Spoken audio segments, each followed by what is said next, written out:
ովքեր էին Նախարարությունից կարծում եմ փոխնախարարը Տիկին Ժամակոչյանն է, որտեղ առիթ ենք ունեցի երկու անգամ իրենց հետ հանդիպել։ Իհարկե անարդյունք, այս դեպքում էլ իհարկե մեծ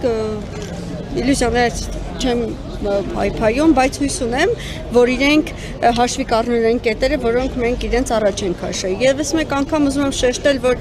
պետք է իրենք հաշվի առնեն, որ Արցախցին բեռ չէ Հայաստանի Հանրապետության ուսերին, որ իրենք ներկայացնում են բազմաթիվ անգամ։ Հայաստանի Հանրապետությունում գտնվելով Արցախցին, դա ներուժ է։ Իրենք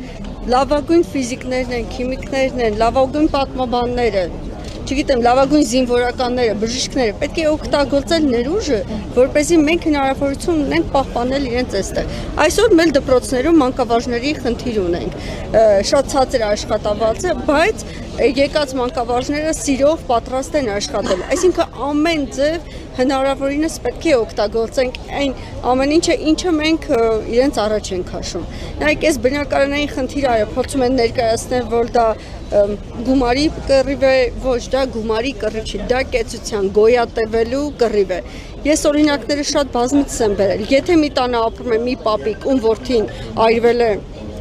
պայթունի ժամանակ, ինքը ոնց ապրի այդ 48,000 կամ 53,000 դրամով։ Շատ լավ, եթե իրենց զրկում եք այդ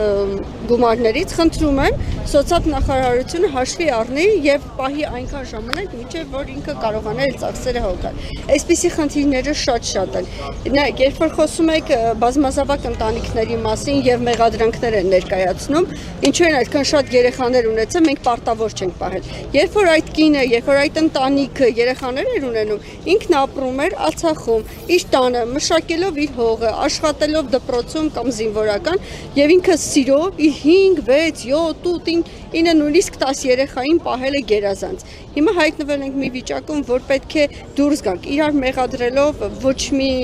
արդյունքի չենք հասնել, համագործակցելով եւ այդ ներուժը հիմք ընդունելով պետք է մեկս մեկին թիկունքով կարողանանք դուրս գալ այս ճգնաժամից։